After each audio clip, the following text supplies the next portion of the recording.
에베소서 강의 32번째 시간으로 제목은 부르심을 받은 일에 합당하게 행하라, 부르심을 받은 일에 합당하게 행하라 라는 제목으로 하나님 말씀 함께 나누도록 하겠습니다. 바울 서신은 보통 크게 두 부분으로 나뉘어 줍니다. 전반부에는 보통 교리적인 부분들을 다루고 뒷부분에는 실천적인 부분들을 다루게 되거든요. 바울이 쓴 대부분의 서신이 그렇습니다. 에베소서뿐만 아니라 골로새서, 빌립보서, 로마서 전반부에는 교리에 대한 부분들, 그리고 후반부에는 실천에 대한 부분들. 그래서 에베소서도 우리가 지금까지 살펴본 것처럼 1장에서 3장까지는 우리가 누구인가, 그리스도인이 누구인가, 하나님께서 우리를 어떻게 구원하셨는가에 대한 부분들을 말씀하셨습니다. 에베소서 1장을 딱 열면서 찬송하리로다, 찬양으로 시작되었던 그 아름다운 그 바울의 고백들, 우리가 하나님을 찬양할 수밖에 없는 이유는 창세전에 우리를 택하시고 그리스도 안에서 우리를 그분의 자녀 삼아주시고 우리에게 거룩하고 흠이 없는 그분의 자녀로 인도하신 그 은혜를 찬양했던 것이죠. 그리고 그렇게 우리가 하나님을 찬양하고 그분의 자녀가 될 수 있었던 이유가 무엇인가 라고 했을 때 이 장에서는 하나님께서 그 은혜로 말미암아 믿음으로 우리에게 구원을 선물하셨다. 이것이 너희에게서 난 것이 아니라 하나님의 선물이다. 너희가 하나님의 자녀가 된 것은 너희의 은지다.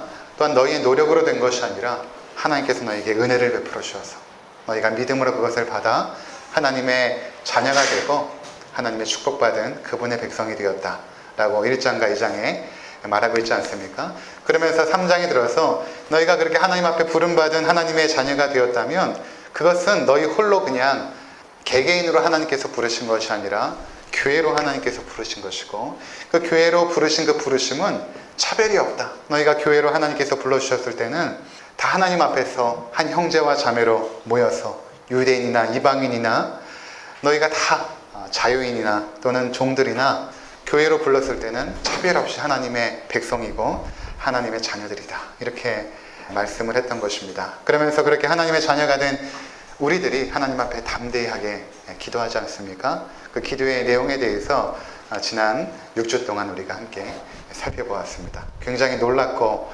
스케일이 큰 기도 아닙니까? 하나님의 충만하심처럼 우리도 그 충만에 이르게 하옵소서. 하나님의 충만을 우리를 채워주셔서 우리를 그 하나님의 충만하심에 이르게 하여 주시옵소서. 그러면서 또 그 하나님을 찬양하고 마무리를 짓습니다. 우리가 온갖 구하거나 생각하는 것에 넘치도록 능히 하시는 그 하나님은 모든 찬양과 존귀와 영광을 받기에 합당하신 분이십니다. 그렇게 찬양을 하면서 1장부터 3장까지가 마무리가 되었던 것이죠. 전반부에는 그리스도인이 누구인가에 대한 부분이라면 이제 4장부터 시작되는 이 부분은 그렇다면 어떻게 살 것인가? 너희가 하나님의 그 큰 은혜를 받은 하나님의 백성이 되었는데 그렇다면 이제 너희가 어떻게 살 것인가에 대한 부분들을 다루고 있는 실천적인 부분에 해당하는 것입니다. 그래서 앞으로 계속되는 부분들은 어떤 교리에 대한 부분이기보다는 구체적으로 우리가 삶 가운데 어떻게 살 것인가에 대한 여러 가지 지침들을 하나님께서 우리 가운데 말씀하실 것입니다. 그 첫 번째 내용이 바로 무엇인가 하면 부르심에 합당하게 너희가 행하라 라는 것입니다. 하나님께서 너희를 불러주셨는데 창세전에 이미 너희를 택하여서 역사의 무대 가운데서 너희를 태어나게 하시고 자라게 하시다가 그 하나님의 특정한 시간이 되어서 너희 한 사람 한 사람을 불러주셨는데 그 부르신 하나님께서 마침내 너희를 저 영광의 나라로 이끄실 텐데 그 부르심을 받은 그 너희들이 그 하나님의 부르심에 합당하게 이제는 행동해야 된다 라고 말씀하고 있는 것입니다. 이 부분은 구체적으로 우리가 한번 살펴보도록 하겠습니다. 먼저 부르심이라는 단어가 나옵니다. 부르심. 성경에서 부르심이라는 단어는 굉장히 중요한 단어거든요. 원어로는 칼레오라고 말하고 영어 성경에는 콜링 이렇게 부릅니다. 하나님께서 우리를 불러주셨다라는 내용이거든요. 신학에서도 신학교 올라가서 그 신학 공부를 하다 보면 구원의 서정이라는 부분을 배우게 되는데 성령께서 우리를 어떻게 구원으로 인도하시는가에 대한 그 구원의 서정이라고 부르는 그 부분을 배우는데 우리를 불러주시고 또 우리를 의롭게 하시고 믿음을 주시고 회개하게 하시고 그분의 자녀 삼으시고 마침내 거룩하게 하셔서 저 영광의 나라로 이르기까지 우리를 인도하시는 그 구원의 모든 정과정을 배우게 됩니다. 그 구원의 서정 가운데 첫 번째가 무엇인가 하면 바로 부르심, 콜링으로부터 시작이 됩니다. 그러니까 우리가 구원받은 하나님의 백성이 어떻게 되어지는가 라고 했을 때는 우리가 하나님 앞에 의지적으로 내 발로 걸어 나간 것이 아니라, 내가 하나님을 찾은 것이 아니라 하나님의 부름으로부터, 우리를 불러주시는 그 부름으로부터 우리의 구원의 여정이 시작이 되어진 것입니다. 그러니까 우리가 구원받은 것은 하나님께서 불러주셨다라는 것입니다. 이 하나님께서 불러주셨다라는 것은 우리에게 중요한 의미가 있는데, 그것은 무엇인가 하면 첫 번째로는 하나님께서 우리의 삶을 주관하신다라는 의미가 있죠. 에베소서 1장에도 말하고 있지만 우리가 이 땅에 태어나서 하나님의 자녀가 된 것이 이미 창세전에 그리스도 안에서 우리를 택하여져서 그렇게 된 것이라고 말하지 않습니까? 우리가 이 역사의 무대 가운데 응애하고 태어나기 전에 이미 창세전에, 온 지구 만물이 창조되기 전에, 온 우주 만물이 창조되기 그 전에 하나님의 마음속에 바로 우리 한 사람 한 사람이 택정이 되어 있었다는 것입니다. 그리고 어느 역사의 시점이 되어서 우리 한 사람 한 사람이 역사의 무대에 태어나게 된 것이죠. 그리고 때가 되어서 그분께서 우리를 불러주신 것입니다. 하나님께서 우리를 불러주셨다는 것은 이미 하나님은 우리를 알고 계셨고 우리의 삶을 주관하고 계셨고 마침내는 하나님께서 계획하시고 목적하시는 뜻대로 이끌어 가시겠다라는 그 하나님의 주권과 그 인도하심이 전제되어 있는 것입니다. 우리를 불렀다라는 것은. 그러니까 여러분, 우리 한 사람 한 사람에게 하나님의 목적과 계획이 있는 것이죠. 우리를 그냥 부르지 않습니다. 목적이 있고 계획이 있기 때문에. 여기 집 하나를 져도 정교한 집일수록 구체적으로 세밀하게 계획하고 집을 짓지 않습니까? 마찬가지로 하나님께서 우리 각자의 사람을 불렀을 때는 하나님께서 원하시는 목적이 있고 그 목적을 이루기 위한 세밀한 계획들이 이미 다 작정되어 있다는 것입니다. 그리고 그 하나님의 목표의 지점에 이르기까지 우리를 인도하는 그 정과정을 성경은 하나님의 섭리라고 말합니다. 그러니까 우연히 우리 삶에 일어난 것도 하나도 없고 우발적으로 어떤 일이 일어나지도 않습니다.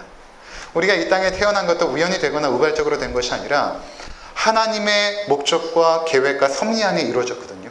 그냥 되어진 것이 아닙니다.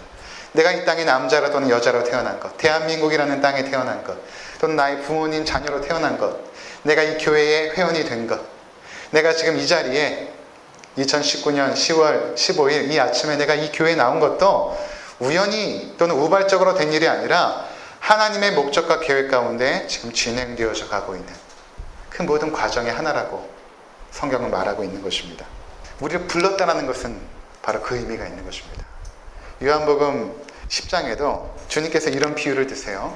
하나님께서 우리의 목자가 되어주시는데 그 목자가 우리에 있는 양의 이름을 부르는 것처럼 우리 각 사람의 이름을 불러주신다 이렇게 말합니다. 그 당시에 팔레스타인 문화에는 각 가정마다 한 10마리 정도의 양을 키웠는데 그 동네마다 공동우리가 있습니다. 큰 공동우리가 있고 거기에서 이제 함께 키우게 되는데 그럼 공동우리에 있는 그 양을 주인이 어떻게 아는가? 주인이 압니다. 이미 양을 처음에 그들이 키울 때 그 양을 15시간 이상을 굶기게 되거든요. 굶기고 나서 마지막에 음식을 줄 때에 주인의 목소리를 똑똑하게 들려줍니다. 그러면 양이 눈은 조금 어둡지만 귀는 굉장히 밝거든요. 그래서 자기 주인의 목소리만 결국엔 알아듣게 됩니다. 그것을 배경으로 해서 예수님께서 말씀하시죠. 공동우리에 수많은 양들이 있지만 목자는 자기의 양의 이름을 정확히 알고 불러낼 때 그 양들은 목자의 음성을 듣고 따라가게 된다. 마찬가지로 우리가 세상이라는 이 공동우리 속에서 그냥 막 향방 없이 살아가고 있을 때에 하나님께서 우리 이름을 불러주신 것입니다. 그 하나님의 부르심 앞에 우리가 반응하여서 그 하나님 앞에 나오게 된 것입니다. 그것은 영적인 현상이죠. 실제적으로 우리 이름을 귀에 들려주신 것이 아니라 하나님께서 우리 영혼 가운데 불러내신 것입니다. 이젠 네가 나에게로 와라 라고 불러주셨을 때 우리의 영혼이 반응하여서 그분 앞에 나오게 된 것입니다. 그때 그 순간에 내가 좀 우울했고 내가 좀 어려웠고 내가 좀 외로웠고 내가 실패하여서 갈 길을 모르고 아무것도 의지할 바 없을 때 하나님을 붙잡게 되었을지라도 그 모든 과정 속에서는 하나님께서 역사하신 것입니다. 섭리하신 것이죠. 하나님의 계획 가운데 있었던 것입니다. 그래서 하나님께서 우리를 불러주시고 마침내는 하나님의 영광에 이르기까지 우리를 끌어가시거든요. 그분께서 섭리하셔서. 그래서 로마서 8장 30절에 이렇게 말씀하십니다. 또 미리 정하신 그들을 또한 부르시고, 미리 우리를 정하셨다는 것입니다. 그들을 부르시고 부르신 그들을 또한 의롭다 하시고 의롭다 하신 그들을 또한 영화롭게 하셨느니라, 이렇게 말씀하십니다. 우리를 부르시고 그 부르신 자들을 의롭게 하시고 의롭게 하신 그들을 영화롭게 하셨다 라고 말하고 있는 것이죠. 이 하나님의 부르심. 두 번째로는 하나님께서 우리를 불러주셨을 때 이미 말씀드린 것처럼 어떠한 목적을 가지고 계셨다는 것입니다. 그냥 하나님께서 아무 생각 없이 부르신 것이 아니라 뚜렷한 목적을 가지고 우리를 부르셨다는 것입니다. 성경은 그 목적을 무엇이라고 말하냐면 베드로전서 1장 15절을 보시면 오직 너희를 부르신 거룩한 이처럼 너희도 모든 행실에 거룩한 자가 되라. 하나님께서 우리를 부르신 목적이 무엇인가? 거룩한 자로 부르신 것입니다. 데살로니가 전서 4장 7절에 보면 하나님이 우리를 부르심은 부정하게 하심이 아니요 거룩하게 하심이니 말합니다. 우리를 부르신 목적은 우리를 거룩하게 만들기 위하여 우리를 불렀다라는 것입니다. 거룩하게 만들기 위하여. 자, 이 부분은 우리가 한번 성경을 가지고 확인해 보겠습니다. 베드로후서 1장 3절과 4절 성경을 한번 찾아보시기 바랍니다. 그의 신기한 능력으로 생명과 경건에 속한 모든 것을 우리에게 주셨으니 는 자기의 영광과 더불어서 우리를 부르신 이를 말므로 말미암음이라. 이로써 그 보배롭고 지극히 큰 약속을 우리에게 주사 이 약속으로 말미암아 너희가 정욕 때문에 세상에서 썩어질 것을 피하여 신성한 성품에 참여하는 자가 되게 하려 하셨느니라. 아멘. 그렇죠. 하나님께서 우리를 부르셨다. 3절에 말하죠. 우리를 부르심은, 그렇죠, 4절에 보배롭고 지극히 큰 약속을 우리에게 주사 정욕 때문에 세상에서 썩어질 것을 피하여 신성한 성품에 참여하는 자가 되게 하려 하셨느니라, 이렇게 말합니다. 그러니까 이 세상의 그 더럽고 추악하고 타락한 세상 속에서 살아가던 우리들을 특별히 불러내어서 하나님의 거룩한 백성을 삼으시기 위해서, 그래서 신의 성품, 하나님의 그 신성한 성품에 참여하는 자가 되게 하기 위하여 우리를 불러내셨다, 그렇게 말씀하고 있는 것입니다. 불렀다라는 것 자체가, 우리가 부름받은 그 자리가 부패하고 썩고 더럽고 추악하다라는 것을 전제하는 것입니다. 그렇지 않다면 하나님께서 부르실 필요가 없죠. 그럴 필요가 없습니다. 근데 우리가 살아갔던 그동안의 삶의 그 모습들과 내가 살아가는 이 세상이 너무나 썩었고 너무나 더럽고 추악하고 죄악이 가득하기 때문에 그 속에 우리가 살아가다 보면 우리가 물들어서 결국 하나님의 거룩한 신의 성품에 참여하지 못하기 때문에 그 속에서 우리를 불러내셨다는 것입니다. 그 속에서 우리를 불러내셔서 하나님의 거룩한 자녀로서 살아갈 수 있도록 그렇게 하셨다라고 말하고 있는 것입니다. 이것은 마치 창세기에 보면 소돔과 고모라 성이 굉장히 더럽고 추악했죠.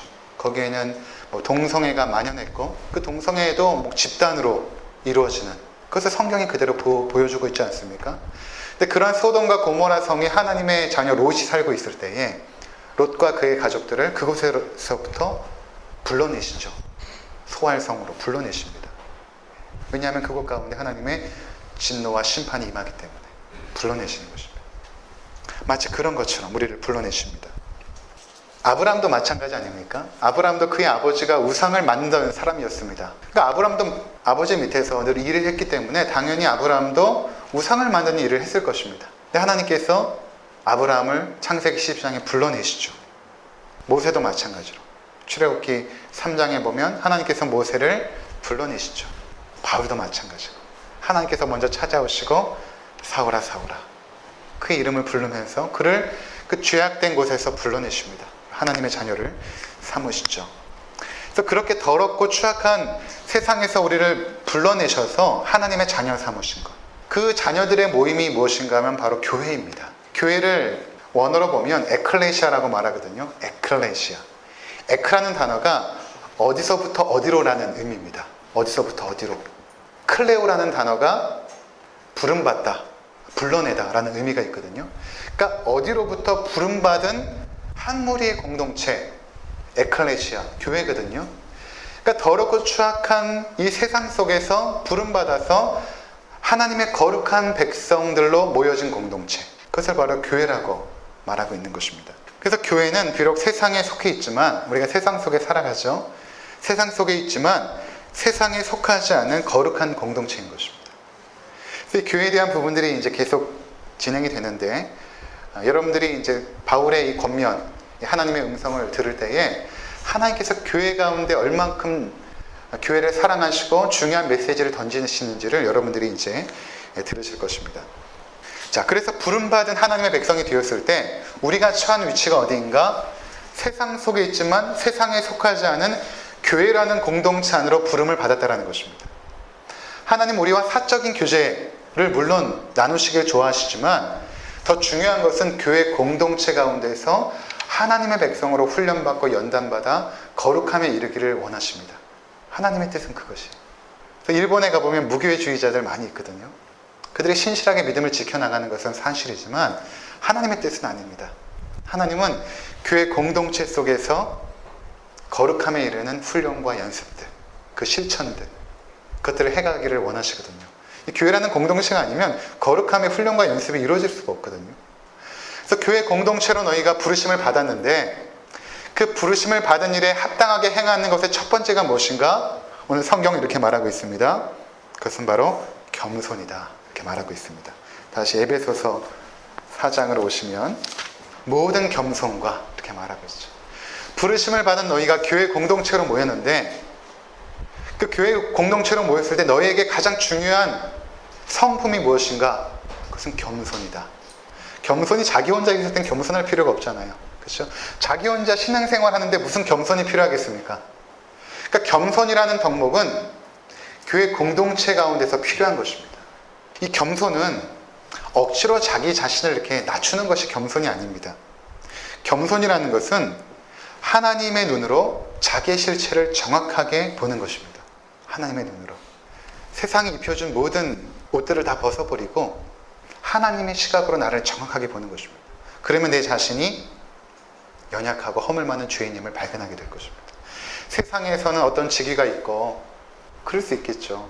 그리고 세상에서는 내가 어느 정도 갖춘 것이 있고 또 학벌도 있고 지식도 있고 배움도 있고 그럴지 모르지만 그러한 것으로 내 자신을 자리매김하는 것이 아니라 하나님의 시각으로 정확하게 나를 보면 내 자신은 연약하고 허물 많은 죄인임을 발견하게 되는 것입니다. 그러면서 나에게 주어진 모든 것들이 내 능력이나 내 노력이나 내 경험이나 지혜로 말미암아 주어진 것들이 아니라 모든 것들이 하나님의 은혜임을 인정할 때에 거기서부터 겸손이 시작되는 것입니다. 그렇지 않으면 자꾸 자기를 자랑하게 되거든요. 교만하게 됩니다. 마치 내가 노력해서 얻은 것처럼. 여러분 생명을 여러분 노력해서 얻었습니까?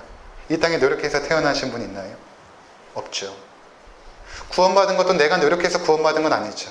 하나님의 은혜로 말미암아 구원은 받지 않았습니까? 그러니까 나에게 주어진 모든 것들이 내가 노력해서 능력으로 된 것이 아닙니다. 하나님의 은혜로 공급받은 것입니다. 알가벗고 태어났는데 먹을 것이 있고 잠잘 공간이 있고 나에게 주어진 것들이 있잖아요. 하나님께서 은혜로 주신 것이죠. 이것들을 인정하는 것입니다. 하나님의 은혜로 주신 것이구나. 내가 연약하고 허물 많은 죄인인데 하나님께서 나에게 은혜 주셔서 내가 지금 여기까지 살았구나 라고 인정하는 것이 겸손인 것입니다. 반대로 교만함은 그 모든 것들이 나의 능력과 지혜와 노력의 대가라고 생각을 하는 것이죠. 그래서 우리는 일부러 겸손해지는 것이 아니라 그것을 정확하게 인정하면 겸손할 수밖에 없는 것입니다. 자, 그렇다면 무엇 때문에 바울은 하나님께서 이 바울을 통하여 말씀하실 때 교회 공동체 가운데 겸손이 가장 먼저 중요한 덕목임을 말씀하고 있을까요? 겸손하지 않으면 교회 공동체 가운데 참된 교제가 이루어질 수 없습니다. 예를 들어서 여러분들이 사회에서 가지고 있던 그런 어떤 직분이나 명함이나 학벌이나 이런 것들을 가지고 교회 안에 들어와서 성도들을 대하기 시작하면 어떻게 되겠습니까? 그 안에 참된 교제가 이루어지지 않죠. 이루어지지 않습니다. 겸손할 때만이 하나님의 공동체가 건강하게 성장합니다. 그러니까 상대방을 봤을 때에 그 사람이 직위로 보는 것이 아니라 그 사람이 세상에서는 장관이고 어떤 높은 직위에 있는 사람일지 모르지만 교회 안에서는 그저 하나님의 은혜를 받은 죄인으로 바라보는 것입니다. 나 또한 비록 부족하고 연약하지만 여기까지 온 것이 하나님의 은혜임을 인정하는 것입니다. 그럴 때 서로를 바라볼 때 긍휼함과 사랑으로 바라볼 수 있습니다. 그렇지 않으면 그것으로 서로 차별하게 되겠죠. 교회 안에서. 야고보서에 보면 교회 안에 화려하고 좋은 옷을 입은 사람이 들어오면 앞자리에 앉으십시오. 좋은 자리에 앉으십시오. 그리고 누추하고 그런 모습으로 들어오면 너는 저기 나가 있으라. 이렇게 하면 너희가 차별하여 죄를 짓는 것이니라. 이렇게 말합니다. 차별이 죄라고 말하죠. 그러니까 왜 차별할 수밖에 없는가? 교만의 자세가 있을 때 차별할 수밖에 없습니다. 차별하는 사람은 교만한 사람입니다. 그것으로 사람을 판단하는 것입니다. 그렇지가 않아요. 그 사람이 세상에서 어떤 사람이었고 무엇을 하던 간에 교회 공동체로 모였을 때는 다 은혜 받은 죄인임을 서로 인정하는 것입니다. 저 사람도 은혜 받은 죄인이고 나도 은혜 받은 죄인이다. 그럴 때 그 겸손함으로 서로를 대할 때 참된 교제가 이루어지는 것입니다. 성경이 이렇게 말합니다. 야고보서 4장 6절에 겸손한 자들에게 축복해 주신다 이렇게 말씀하시는데, 그러나 더욱 큰 은혜를 주시나니 그러므로 이르렀을 때 하나님이 교만한 자를 물리치시고 겸손한 자에게 은혜를 주신다 하였느니라. 겸손한 자는 하나님이 축복해 주십니다. 베드로전서 5장 5절 젊은 자들아 이와 같이 장로들에게 순종하고 다 서로 겸손으로 허리를 동이라. 하나님은 교만한 자를 대적하시되 겸손한 자에게는 은혜를 주시느니라. 그러므로 하나님의 능하신 손 아래에서 겸손하라. 때가 되면 너희를 높이시리라. 우리는 그냥 이 땅에서 겸손하게 살아가는 것입니다.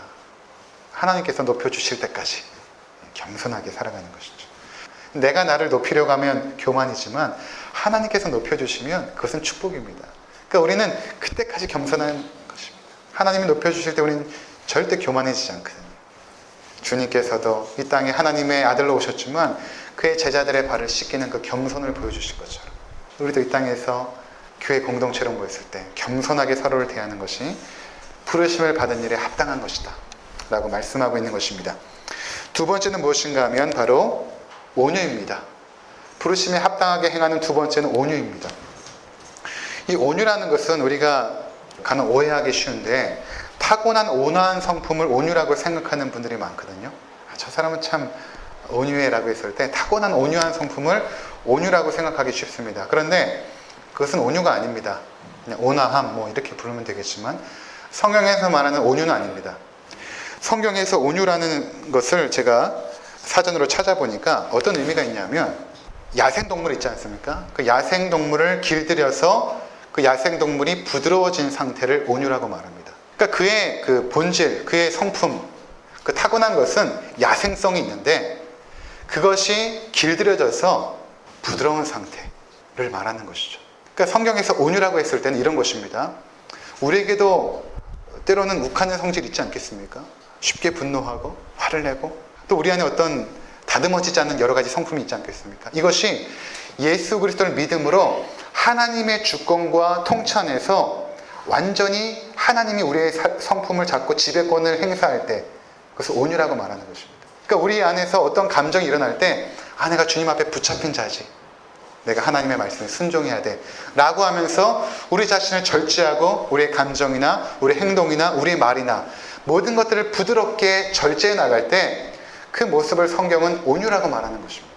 우리 안에 여전히 야생성은 있을 수 있으나 하나님의 다스림 안에서 우리를 통치하시고 인도하시는 그 하나님의 손길 안에서 우리 안에 부드러운 성품들이 표현되어질 때 그것이 온유라고 성경은 말하고 있는 것이죠.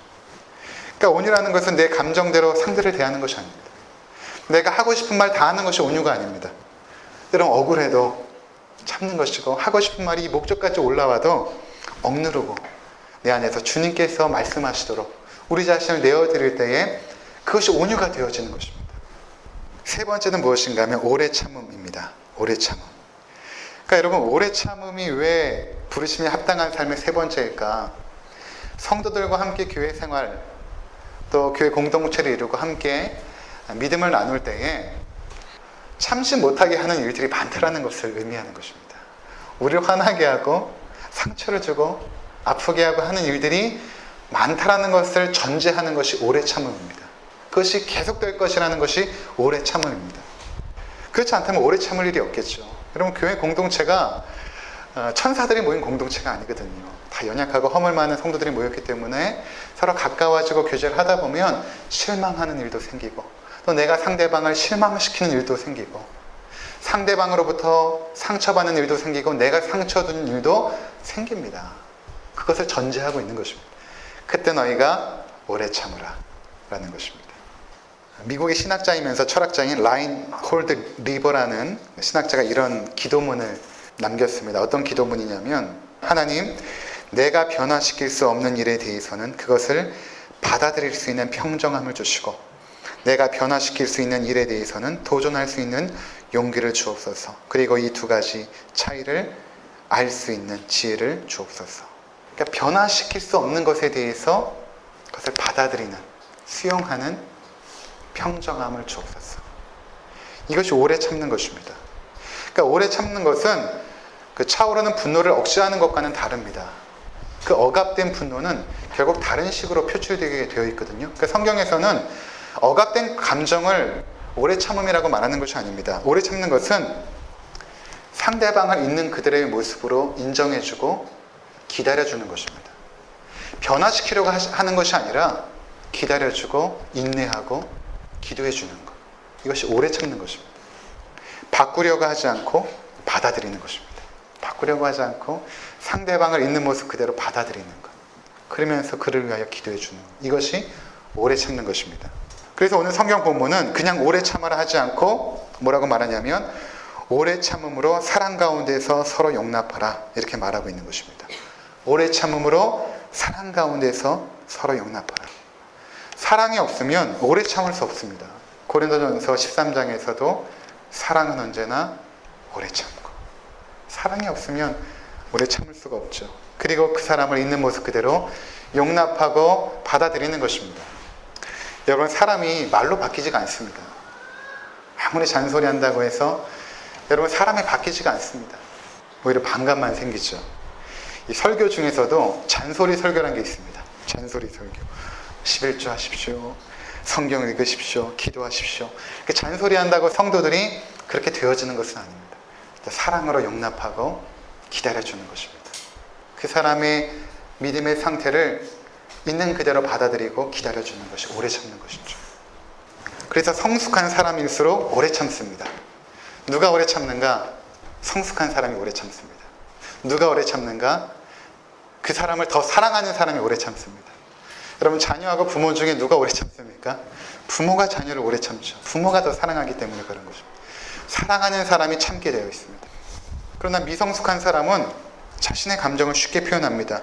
분노든 슬픔이든 쉽게 표현해버리죠. 성숙한 사람이 아닙니다. 우리는 상대방에 대해서 오래 참아야 됩니다. 기다려주고 기도해주는 것입니다. 그 사람이 그럴 수 있다라고 여유를 갖고 바라보아야 됩니다. 하나님도 우리를 오래 참지 않았습니까?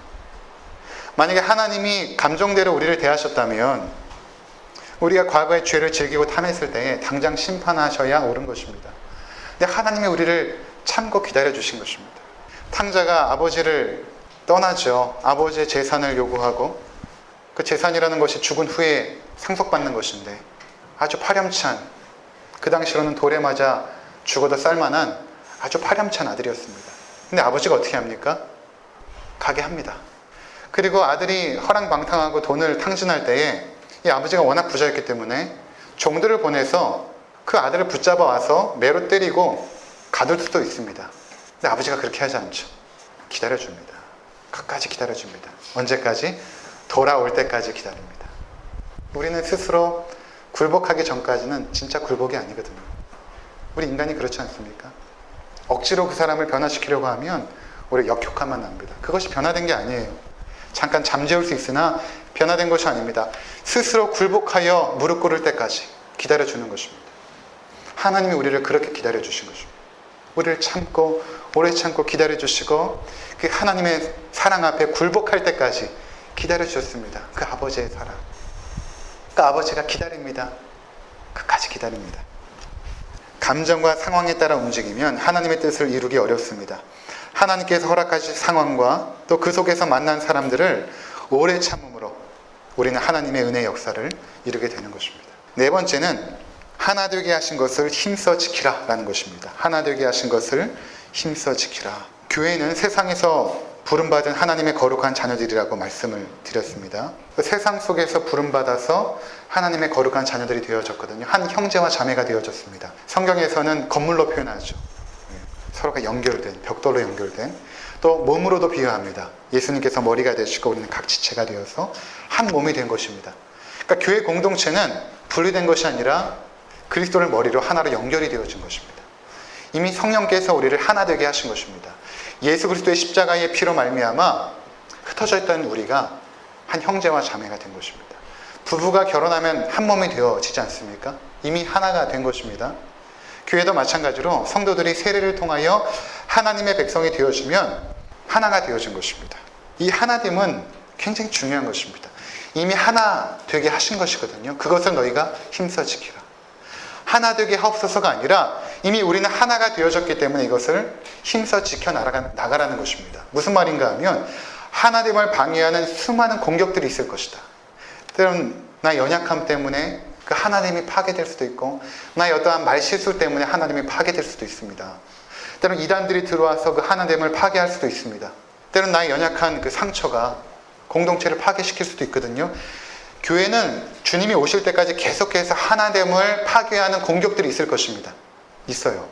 근데 그것을 너희가 막아내고 하나됨을 끝까지 지켜나가라. 힘써 지켜나가라. 그 하나됨을 지켜나감에 있어서 중요한 게 무엇인가? 겸손, 그리고 온유, 그리고 오래 참는 것. 이 세 가지 덕목을 통하여 교회의 하나됨을 너희가 힘써 지켜나가라 라고 말씀하고 있는 것입니다. 우리가 하나님의 형상으로 창조되어졌거든요. 하나님은 성부, 성자, 성령 세 분의 인격의 하나님이 한 하나님으로 계십니다. 하나님도 공동체입니다. 그래서 우리가 하나님의 형상으로 창조되어졌을 때 우리는 독불장군처럼 혼자 살아갈 수가 없고 반드시 공동체 안에서 살아가게 되어 있습니다. 그리고 공동체 안에서 살아가게 될 때 하나님께서 우리에게 허락하신 하나님의 기쁨과 하나님의 축복들, 하나님의 은혜들, 그 감사함의 내용들, 그 기쁨들, 그 모든 것들이 충만하게 되거든요. 그렇습니다. 저도 명절이 돼가지고 가족에게 가야 되는데 우리 아내가 이제 임신 초기라 움직이지를 못하고 집에 있었거든요. 몸은 편하더라고요. 어디 안 나가니까 편하고 좋은데 또 명절이 되면 좀 불편하고 힘들어도 가족이 함께 모여서 있는 것이 그것이 행복이더라고요. 그것이 더 좋은 것입니다. 전 부치고 어머니도 힘들겠죠. 뭐 설거지하고 힘들 것입니다. 자녀들 부모님 찾아가는데 막히는 거리 오가면서 얼마나 피곤했겠습니까? 그래도 함께 모이는 것이 축복 아닙니까? 혼자 있어 보면 그것이 외롭고 그것이 쓸쓸합니다. 결코 축복이 아니거든요. 편할진 모르지만 그것이 복이 아닙니다. 복은 항상 공동체가 함께 있을 때 하나님께서 주십니다. 그러니까 교회 공동체는 함께 있을 때 기쁘고 하나님의 은혜가 충만하거든요.